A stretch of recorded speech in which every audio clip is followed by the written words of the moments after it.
Thank you very much, Wolf. The panel is ready, but guess who else is ready? mYinsanity. They did the impossible and took the first game off of MVP Black. And I'm sorry, Wolf, but I can see that your palms are getting sweaty here because this is something nobody expected, Jayhow. I don't think anybody expected this at all. We actually talked about it right before. Could they play on an even playing field and win? And guys, they did it, and they did it convincingly. This is what mYinsanity needed. I mean, I don't even know what to say at this point. I feel like there's actually a really big hole in MVP's play, and it all comes down to the Tyrael. Rich was on Greymane. He's never played Greymane ever outside of this tournament, ever for their team whatsoever. Sake was on the false end, not their main go-to, and then we had Keocha as the Tyrael player for their team. So when they can do that and they put them on those off comforts, we saw the Tyrael Sanks gain very little value. Greymane had almost no influence on the team. Like, I'm not taking away from mYinsanity, but this might be a big hole for MVP. Yeah, MVP Black's fights weren't pristine, but MVP mYinsanity were able to exploit them so well. Is this backwards day? Did mYinsanity just lose the cheese game and then win the straight up game? I can't even. Is mYinsanity doing this on purpose? I'm not sure. Did they come out in the first game, try and cheese, show them something ridiculous, and then show them full strength in the second game? There was just a lot of crazy stuff going on in this second game, but Jayho will make things a lot clearer for you. So go and take it away. I think one thing we could say is Stitches wants to play, Don't go away, and we're by the going to see Stitches in there. He's going to be able to be the front line, but watch when he gets grabbed. He's going to get tossed over, and the team instantly collapse. Let's go ahead and pause it real quick. I want to roll it back just a few seconds because there's one play that actually makes this perfect. You can see right under it out. Okay, let's roll it forward. Wailing Arrow is already coming out. Lands on 4 people. 4 people, and that is what made them able to collapse right on top. I know Dreadnought's pointing at all kinds of stuff. The Poison Nova damage that's going out.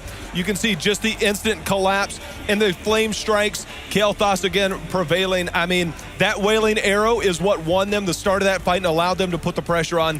Just great timing. The minute that collapse came out, they knew that there was going to be follow-up heroics, and I think that negated quite a bit. And that was, again, a team fight. Where was its sanctification? It was used only on him, yes. Only on Tyrael. Every single time they were able to use sanctification in a proper manner, they won the team fight. And every time they didn't, it looked not even close. That Wailing Arrow, though, 4-person Wailing Arrow, that's when you know you've done it right. And they sync it up as well. I mean, they have the damage to back it up instantaneously onto a lot of those members with the Poison Nova, as you mentioned. And it was really well played. Not just the sanctifications, though. I also felt that some of the gusts weren't really on point. Sometimes the synergy between Lightning Breath and Gust wasn't really there, especially early on in the game. That forced fight on mid, where there was 12 seconds before Lightning Breath was off cooldown. Oh, yes. It would have been a 5-man Lightning Breath, but he just didn't have it up. And that is very unusual for such a well-organized team like MVP Black. But there's another replay, Jayhow. Yeah, I mean, this is kind of where things broke open for mYinsanity here towards the end. And you can see the forced fight. Let's go ahead and pause it real quick and take a look at positioning. You see that one man is already down, and that is Tyrael, and this is when he got caught out of position and they were able to capitalize. But very low is mYinsanity. As we roll it forward, you can see the continued aggression. Splinter starting to come up to help support his team, and he is where we're going to highlight here in just a second because you can see the return damage coming out. But pause it real quick. You can see Kael'thas, man. This guy is making a name for himself all weekend. Living Bomb's going to be there. We'll roll it forward, but Darkmok, very low. The palm is on, but here's a tricky part. Rich is very low. He knows he's going to die. He's going to go ahead and pop over. It actually triggers Divine Palm. He didn't need to. Maybe you could have gotten something out of Sake to help secure a kill to try and even that up. But Rich helped secure that Divine Palm and healed up Sylvanas and allowed for them to potentially push from here on out. And that was a huge win for mYinsanity. I think he was trying to take a gamble. I think he thought that the palm was just about to wear off. And if he was going down, he was going to take someone with him. But alas, that was not to be. Yeah, I mean, what a situation we find ourselves in now. There's a lot at stake because the loser of this semifinals, of course, drops out of the tournament and is the best of 5, 1-1. The next Battleground, guys, is going to be a very special one. I can tell you as much, but let's actually see what the colors look like. Oh, it's getting dark and green and bluish. That, of course, means it's going to be Towers of Doom, a Battleground that is significantly different from everything we've seen so far in this tournament. When we're done with this, can we go back and look over just the last 3 months and see Splinter's record on Kerosene? I want to see this. I think he's only lost 1 or 2 games. That guy is amazing. Yeah, it's a monster. Towers of Doom. I'm so excited. I really am. We haven't seen it throughout this entire group stage, just previous. And this is something that, yes, there can be wacky things occurring, but after that game, damn it, I just want to see mYinsanity do a normal draft and just bring the fight to MVP again. Because we're guaranteed a map number 4 anyway.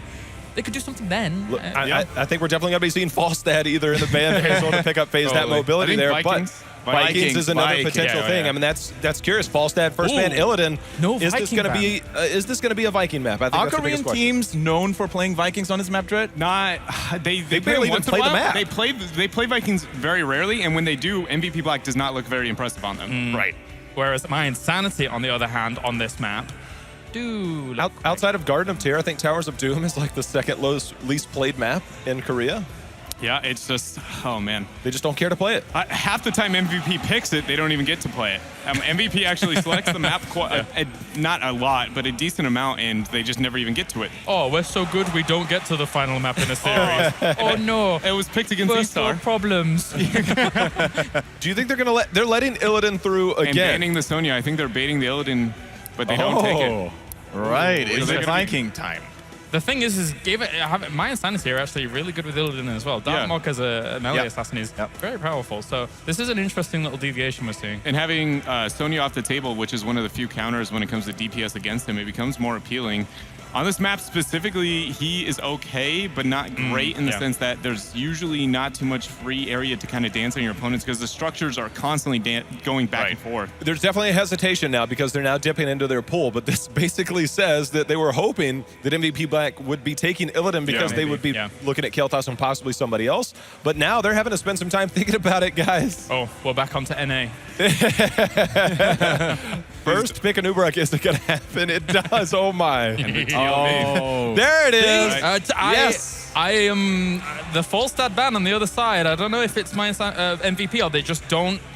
They're not scared of it, but mYinsanity will do this if they give them the opportunity. So either they didn't do their homework or they're not scared. I can't decide which one for I think without a doubt it's they're not scared. And this is a situation where mYinsanity is already showing the draft that they had against Dignitas specifically, where they ran it with the Tyrande, great 4-man with kill potential while the Vikings do their thing on the rest of the map.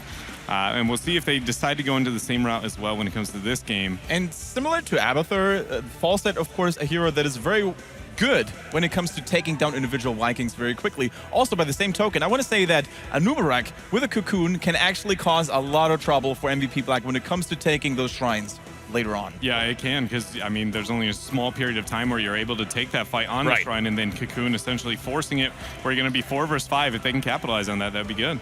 Depending on the ban phase, I would not be surprised at all if Zeratul ends up being possibly a later pick here. I mean, being able to deal with the Vikings, we've seen the Korean meta kind of shift towards the gathering power, and of course the Vikings are there to basically stack those throughout the game. It's a possibility. I'm not saying that's what I think they'll do, but I think it's on the table. Unless they take a vulnerability here, which they're not looking to. They're looking to take Greymane. I could have foreseen like a Zeratul ban to try and deny something like that. And I don't think they'll go as wild as something like a Dahaka ban, considering the lineup that MVP's got at the moment, because they're just rounding out their ideal composition, whatever they want right now. I mean, the fact that mYinsanity put Lost Vikings on the table, it basically says, MVP Black, we dare you to try and battle against this in the early experience battle. But again, as the fight rages on later, this is a point you guys made yesterday. Once it gets later into the game, they're still just as effective. Yeah, Mercenary Lord's a very, very powerful thing on this map because you can have those sappers actually just be escorted by one Viking alone, and that's something that is really tough to deal with. You have to be spread across the map, very much so here for MVP Black. And when I approached Towers of Doom and I said, I want mYinsanity to do something normal, this is normal for them. Just so everybody knows out there. If you don't watch the European scene that much, this is normal, and there's that Zeratul ban. Yeah, I think that's definitely something that the Vikings don't want to be facing. It's hard to see him once he's on top of you, gets the kills. Level 4, the gathering power means that he is infinitely stronger as the game goes on. I like it too. I am fearful of Wizened Duelist out of the Greymane going into the Vikings. The stacking that he's going to be able to get for free. And MVP's draft looks very heavy towards E-Star specifically, leaving Tyrael and Uther, if they make it to the back half here, having that double hyper-aggressive protect the Greymane with free stacks. It's not uncommon to see some of the Asian teams move in that direction. I don't know if I recall seeing MVP specifically moving into it, but it could be something that they might want. There's a Li Ming ban, but I don't even remember the last time we saw Li Ming in a game. There it is. I like that deny. Taking it. Yeah. I want if mYinsanity picks Uther here, depending on what, see if they. I know a cheese that Europe likes to pull on this map specifically. I'm not going to bring it up until maybe they lock it in, but it could be something they decide to move into later. You know what I'm talking about. I know what you're talking about. Also, of course, aside from the potential cheese that Dreadnought was talking about, Uther denying that hero makes a lot of sense. No D-shielded mosh pits there, no protection on the gray main when he dives in. So I really like what mYinsanity is going here for. Yeah, I agree as well. I think removing that free protection of the Wizened Duelist version of Grey Main is really important for them. MVP Black didn't have signs of success with the Tyrael here. Hey guys, now locking in the Illidan, they're going to not take it. We forget about Illidan?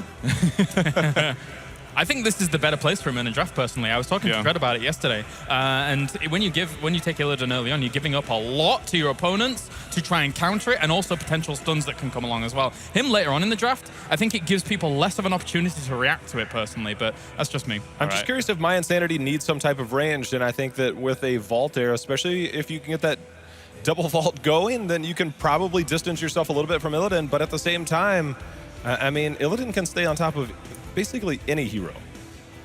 Just think of Vala here as a last pick, of course, also, that when you have such an engagey team like MVP Black here, you just throw down a Rain of Vengeance on the Illidan, on the Grey Main. Do you think that's going to work, and is that something they can go for?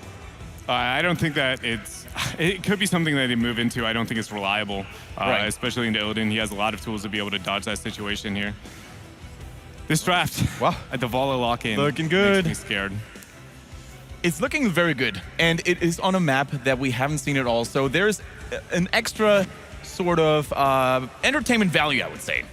Entertainment value, to say the least. Remember, this is the map to where you don't dive the core. There's not going to be any backdoor cheese strategies at all. You basically have to play the objective and win the game. And there's several different nuances that we don't have time to get into, but there's several different nuances I think the guys over the desk will be able to cover throughout the game. And I think that's the part who's going to be strategically better when it comes to those. And Vikings accounts for a lot of those nuances going into this game.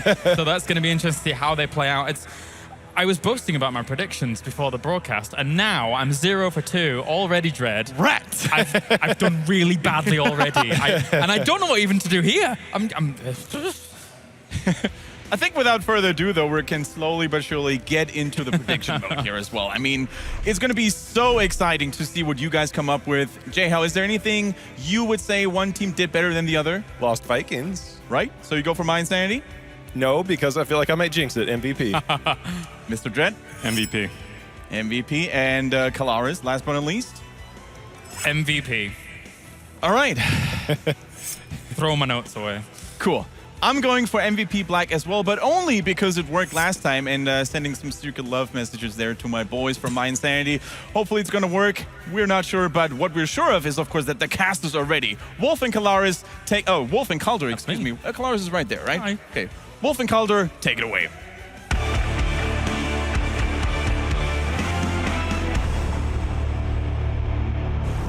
Yeah, I still didn't grow hair, and but still, I like the way that Kendrick is going about this, going for MVP, saying it worked the last time. It worked really well.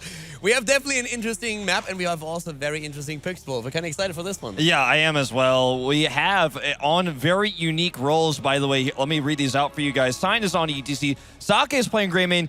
Kael'thas is being played by Kyocha, and Illidan is being played by Rich, and of course, Rhaegar being played by Meriday.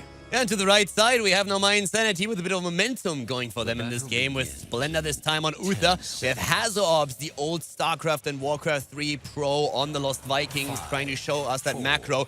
Darkmog on Thrall, Norok on Vala, and we are having also Blumby playing Nubarak. I'm not really a huge fan of what MVP has built here, actually, as a composition. To be honest, if I was making a prediction for this game, I like what mYinsanity has done, especially for the map. They have the Vikings, which they're very well versed in. MVP doesn't play against the Vikings very often. That's actually a question I wanted to ask you in particular. This map and also the Vikings, as like an expert on the Korean scene, How familiar do you think MVP Black is with that particular style on this map? Is it something where they really find themselves out of their comfort zone right now? Well, I feel like they definitely studied what mYinsanity does, and they're going to go ahead and punish Eric here. That's fine. But one of the scary things about playing against the Vikings for Black is normally they have a denial pick like Zeratul. mYinsanity already knew that. They banned it away. They took it away. Dahaka is the only hero we've really seen used in Korea to counter the Vikings this season in the summer, and they didn't choose that either. They're really just trying to build something towards an Illidan composition, and the scary thing about that to me is, yes, Rich is an excellent Illidan player, but it's usually with double support, with like Tassadar coming in for shields, with the Rhaegar at least, or an Uther to keep him alive, keep him invulnerable. Yeah, fight already starting here, by the way, in the middle of the map, a bit of a skirmish. The Viking, oh, first of all, we have an explosion on Splendor. They are trying to collapse on him. Uther is going to fall here. MVP Black with great coordinated play early on the game, securing the first blood. And, you know, this is also a composition we'd see sometimes with Tyrael, where it's like, okay, you can actually run Illidan and Greymane if you have a Tyrael to back it up. And this is really just going to be about the early picks for MVP Black, I feel, and especially on the Vikings. Make sure they can kind of choke out the EXP and get that early lead. Otherwise, I think they are going to have big problems going to the mid and late game. One of the big points is, of course, that the first altar spawn and the fifth one are going to be 3 altar spawns, and that's something you're seeing already. The Vikings gain great value here with their global presence, but also in the late game, the lane push alone that they have is very strong. Here comes Hazobs with the Vikings. He's moving them back. Greymane actually getting blown to pieces at the bot lane. 2 altars at the top, and it looks like MVP might be able to get both of them. But no, the interrupt is there. Hazobs channeling the bottom, and mYinsanity moving straight up to the top. Yep, looks like they're going to go in here as well for potentially a fight. Nice gravity lapses here by Kyocha. And I just want to point this out. There's something I was talking to you about last game, is just how you know, Rich basically doesn't play a lot of Greymane, so you didn't have the best plays there, and we didn't see Sign on Tyrael, so there were a few misplays there. There's another situation where Kyocha very rarely ever gets to play Kael'thas. That's usually Saka's role, but because Saka is wanting to play the Greymane here and leaving Rich to the Illidan, it does mean, again, a little bit less comfort for the hero on Kael'thas. But so far, so good with those gravity lapses. Yeah, and MVP Black, actually, they got the channel through after all. Hazobs was a bit too late on the altar, so in this case, we have 36 points on the core against 32. Slight adjustments in builds have now also started to come through here. It's, of course, very... Oh, first of all, Hazobs losing another Viking. Great job by MVP clearing those up. And this is something I want to point out really quick on the top lane here, is Rich is just kind of sitting here soaking the EXP. He never stepped away from the towers because he knows everyone's in the bush waiting for him. He has no vision of anybody, and that's so smart because he's going to get that extra soak that the Vikings are trying to out-push him on, or rather, you know, just kind of out-soak him on. Great pressure by MVP Black, now taking one of the bell towers away, but we also have at the top lane the mercenaries coming in. And with also already Mercenary Law taken on level 4. This is an amazing talent for the Vikings. It's one of the main reasons why they are so strong on this map. mYinsanity still finds themselves down 1 bell tower, and they have to react to it. Yeah. And this is a really cool move. MVP Black just with the faster rotation there. Rich being very aware of what was happening at the top, communicating that they were probably going to just try to gank him there. Getting that fast rotation down to the bot, really smart, because this is, of course, where the next altar is as well. Looks like they may attempt to escort. This is the Korean meta, at least for Hero League. We don't see this map very often, but in Hero League, this is the way everyone plays this map. They try to take a bell tower early and push the minions down it so they can actually get extra tower shots. Yeah, besides that, we have also now Venom taken, by the way, for Thralls, for a little bit of extra pressure on the heroes. Keep also in mind that the Vikings gain a lot of power after level 16 when they have the extra stun on Olaf. There's the shots fired. mYinsanity not really afraid to give that up. They are totally willing to, at the beginning of the game, sacrifice a few of the altars. They are trying to lay a few traps here. They know that the Vikings can secure the experience soak, and they want to also like prolong this game a bit so that later on Hazobs has more value in the fights themselves. Absolutely. And we see another big block here in the bush, and they actually do grab that stun onto Sign, but the power slide is going to allow him a bigger stun on basically the entire team. There's a kill on Darkmog. Amazing, great stun there, Saka. Oh my god, he gets healed. Blumby wants to kill, ETC falls. They can't secure the kill against Saka though. Now suddenly Blumby finds himself in trouble. Splendor is helping out as much as he can. Great save here. Saka is still able to escape. It's a trade though. Both teams losing a hero in this fight. Yeah, EXP dead even, but the big story here is Rich is going to get this Pumpkin Man camp in the top lane, which is going to push that down really hard. And still, they haven't dealt with a bell tower in the bot. So I feel like even though it was a 1-for-1 trade, obviously Black would have liked to get the kill and get away safely. I think this is a better situation for them overall.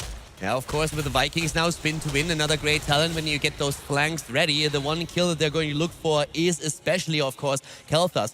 Now, keep in mind that oftentimes people are saying that Kel'Thas is a direct counter to a Viking. If you talk about the Lost Vikings, most of the heroes or most of the players that are very strong on them will tell you that with good jumps, you can negate that. Great aggression, though, over here at the camp where Splendor is being attacked. He's barely able to escape. Great save, but what an aggressive move once again by MVP. Such an aggressive move here, and this is how Koreans will play this map oftentimes is when there's a rotation down to retake a bell tower, they try to punish that. Black was a little bit slow on this, so they didn't get the early dive in there, but did set up for the rotation block there. And still, perfect play by Splendor. I think he's the real story of mYinsanity this tournament, how good his support play is. Normally on Carzine, but even here on Uther, he's playing incredibly well, keeping himself alive.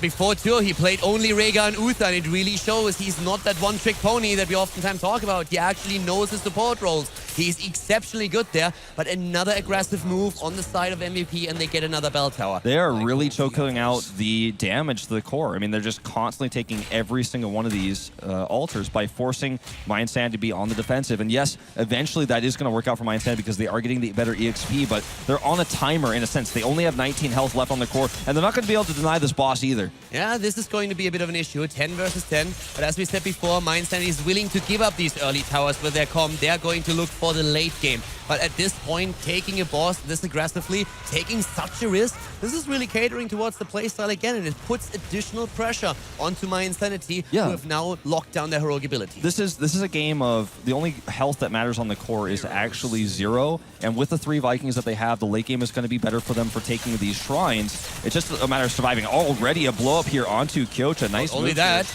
Cocoon is being used. Wolf, they're trying to go for a second one. They turned it already into a good fight, but here comes that mosh pit. Oh. What an amazing move by Stein. mYinsanity is getting blown to pieces here, losing nearly everybody. They might actually lose Blumby too. Oh, Rich dives the tower here, but he's going to back off, and just a tiny mistake there by mYinsanity, blowing out all their interrupts right away, and you see that Stein is like, okay, all the interrupts are gone. I'm just going to drop the mosh here, and they will grab this middle bell tower. Yeah, it was definitely a bit of a misplay there. We had... I'm not even quite sure we saw the cleanse on ETC or if he was able to get that slide through before the cooldowns came in. We can maybe take another look at it with a replay right now because that was incredibly important. Yeah, Sign is there. He gets the slide through, and that was exactly what they needed to look for. An amazing mosh pit. Blumby is a bit too late. His cooldown wasn't ready for the Impale, and he can't save the team. So what starts as a good fight for mYinsanity turns against them. Yeah, and this is, again, what you do when you take a bell tower on this map. The Korean teams will try to defend it and stay on top of it, forcing multiple members to be out of position. Hostub's going to go ahead and lose Olaf up here in the top lane. Rich diving for that. But did MVP Black stay too long here on this bell tower? It starts to look like it. Kyocha is coming up. Looks like they will just barely get out alive. mYinsanity have to really start to worry a little bit about how long this game is going to go. They are aiming for 16, as already mentioned before. 13 already is going to give them a bit of a spike. But right now they're looking for a kill. What an ancestral by Meriday. Perfect play here by him. Really well done. Oh. All right, 11 health left here for mYinsanity. They do secure those last few shots on the right side tower there. They only have 11 health yet left, so the next few fights are going to be really important. But if they can survive, if they can get to that 16, this can be their game to take, but they're so far behind right now. That's really a problem for them. Oh my god, again that gravity lab. Look at that kill. Here comes immediately the jump in on the side of Illidan as well. He went for the hunt, and he is using it to go straight for that backline. And Nuburak is dead. The camp is stolen. MVP is so good of denying an opponent the late game. They don't want this late game to happen. That's why they took the hunt. They want to actually snowball this game like crazy early on. And Rich is, of course, going to go ahead and jump onto Eric here and kill him. There's nothing they can do about that. They're going to secure the bot bell tower. And this is going to force, again, once mYinsanity respawns, they're going to have to deal with this bell tower, which means they're going to be out of position. Yet again, maybe they should even just let this go.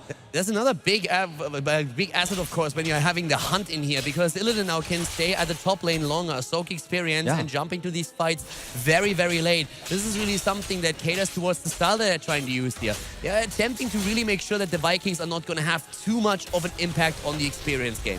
And this is something I feel like we're really learning about this game. I was really scared about this composition with Rich on Illidan, the Grey Main being played by Sake, so Kyocha has to be played Kael'thas, but they're basically just turning Rich into a global hero. They didn't have the invulnerabilities that Korea normally has. They didn't have Abathur, but they have this hunt presence, which we just don't ever see really that often in Korea and really in other regions as well. It could, of course, become a bit of a problem in those team fights if mYinsanity is able to deal with it. Illidan is down, a great rotation by mYinsanity, and it's the perfect time for this as well. This is the 5th altar spawn on the map that we have been talking about for quite some time now, Wolf. And the Vikings, they have that global presence. mYinsanity is going to try and look to grab all 3 or at least 2. Yeah, looks like they're actually going to send a few invading forces down here to try to delay this bot shrine as well. And you know what? They're going to delay this. Very, very well done. Sundering goes down here a bit wasted, but look at this. Meriday is trapped in the back and he can't get out. They also used the cocoon and the Rhaegar support is gone now. And of course, Saka actually engaging in there, waiting for another opportunity to get a kill with 2 bell towers on the map. mYinsanity has only been able to push 6 damage points onto the core of the opponent with the top 2 bell towers. But right now, here comes the attack again. They go for Splendor. Uther is down. Cooldown's reduced. Here comes the hunt. And they're going in onto Nurok. Nurok trying to kite back here. Good heals on the Uther Ghost, trying to keep him alive, and he stays alive for a long time. Rich disengages there, getting the kill on a Nurok. Sign wants to go back in. mYinsanity not accounting for the hunt to be used in this case, and now Saka is channeling through the altar at the bottom. They can push these pumpkin men into the core. That's 5 shots as well, and yes, they are going to try and escort the camp straight into the core 2 for additional points, and the core on the side of mYinsanity is down to 6 points at this point. Really lucky place for MVP Black to take that fight just simply because they were in the bot lane where that push was occurring, and this puts mYinsanity on 6 health left on the core, and they might even try to push down a second bell tower here so they can secure it with just simply 1 channel. The last fight was actually very good for mYinsanity, up to the point when Illidan started to jump in. And I really feel it's something that they forgot in the heat of the battle, that Illidan would not have to walk all the way from the core back to the fight, that he could simply use his ult to jump in right away. All of a sudden, the pressure on Nurok forced him back. He couldn't put the damage out anymore. And then MVP used the chance to clean house. It looks like down in the bot, we do have that faster way to rejoin the battle here coming up as well. But it looks like Black is going to try to push these Merc camps and maybe even try to win the game off of it. Rich was checking the entire time the boss, and don't forget, he can be up here for a little bit longer than come down. They're going to force a big rotation from mYinsanity to deal with these pumpkin men, and they're just going to take the safer boss. Looks like that's the plan here. They're going to remove Vision now, taking out Olaf, or at least forcing him to jump out. But there's no way that mYinsanity can deny this at this point. They have to try.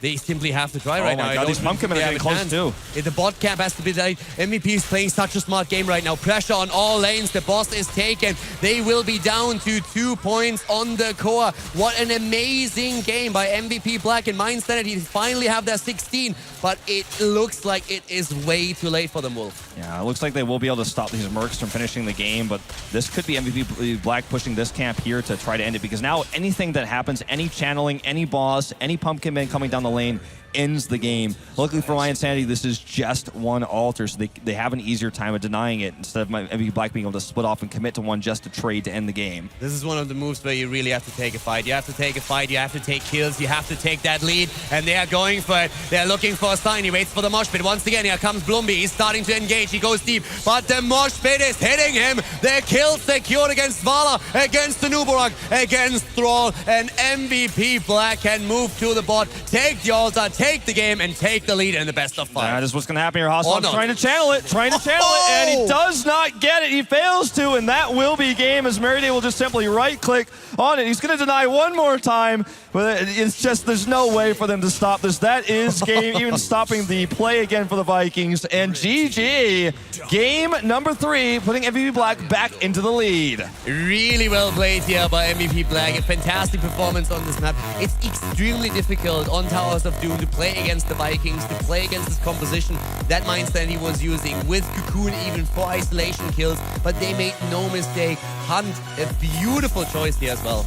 And, I just got an update, some information. Kyocha has never played Kael'thas before. That was his very first time ever in competitive play. They, on the fly, figured out what mYinsanity had planned. They built a composition that goes against the grind. It goes against their comfort. And they still made it work. Excellent gravity lapses.